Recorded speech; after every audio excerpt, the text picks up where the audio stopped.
Good morning, I'm Brian Reagan. This is Tyler Kelly. And we welcome you to Mornings with Brian and Tyler. Today we are in Luke 14, verses 7 through 14. Tyler. So he told a parable to those who were invited when he noted how they chose the best places, saying to them, "When you are invited by anyone to a wedding feast, do not sit down in the best place, lest one more honorable than you be invited by him. And he who invited you and him come and say to you, 'Give place to this man,' and then you begin with shame to take the lowest place.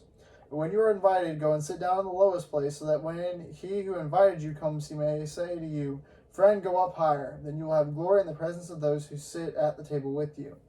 For whoever exalts himself will be humbled, and he who humbles himself will be exalted." Then he also said to him who invited him, "When you give a dinner or a supper, do not ask your friends, your brothers, your relatives, nor rich neighbors, lest they also invite you back and you be repaid. But when you give a feast, invite the poor, the maimed, the lame, the blind, and you will be blessed, because they cannot repay you. For you shall be repaid at the resurrection of the just." All right. Again, this is another one of those that obviously it goes back to verse 1 of chapter 14.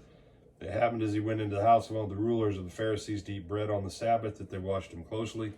He obviously was invited, probably, the ruler of Pharisees said, "Hey, you should come to my house, eat some bread. It's the Sabbath. That's what we do, is eat bread on the Sabbath." And so Jesus has already silenced them. Jesus is not really subtle. I love how people like to pretend all this stuff about Jesus that frankly it's not true. Churchy people, theologians, Bible scholars.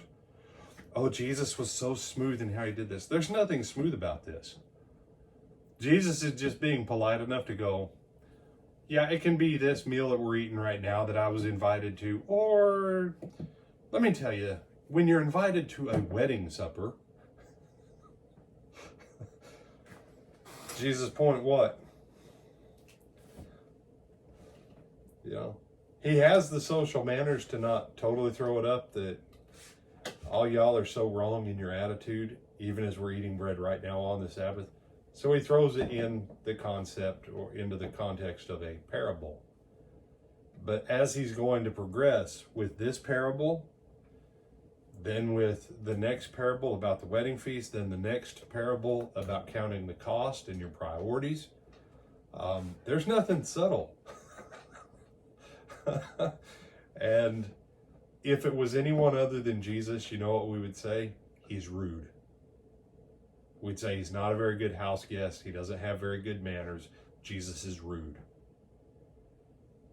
But because it's Jesus, it must be good. It must be spiritual. And that's why we miss most of what Jesus says, is because we like to spiritualize it, because as long as it's spiritual, it doesn't really apply to here and now. And the simple fact of what Jesus gives some very practical advice. If you go someplace and there's 300 places set out for people to eat, and you've been invited, but you don't have any idea where you're sitting, sit in the far back corner. And when the person who invited you comes in and goes, "Dude, what are you doing over there in the far dark corner?" And you go, "Well, I didn't know where I was sitting." He goes, "Oh, actually, you're up here close to the stage with me." Then people look at you and they're like, "Who's that guy?" And truth is, you might be nobody. Chances are you probably are nobody, because you know what most of us are? Nobodies. But the moment someone invites you up, they instantly start going, "Who's that?" And that guy or that gal, they go, "Oh, this is just my buddy." Everybody's like, "Well, how come he's your buddy?" He goes, "Because he is." So, common sense wisdom there. Just, But then the next part of it, Jesus is trying to get these guys to see a point. And this one here, and I'm glad I teach this one every once in a while, because it reminds me how pharisaical I and pretty much every other Christian I've ever known is. No, it's all right, Tyler, go, "Whoa, I'm not going to say anything on this parable." Yeah, no, we're all pretty much a bunch of Pharisees. Because when we go to Sunday dinner, who do we take? People like us. And you say, well, we always pay for our own dinner. I know, I get it. And when you get caught up in that cycle where you're paying for your own dinner, now you're not blessing anybody. And the only people that we're eating with is the people that could repay us. And Jesus told us when we have a dinner, invite the people that can't repay you. Invite the people that ain't going to be inviting you into their house. Which, oddly enough, that category of people are the same people that he tells in the next parable, go out and get them. Because the first category of people, they aren't at my dinner table as the king.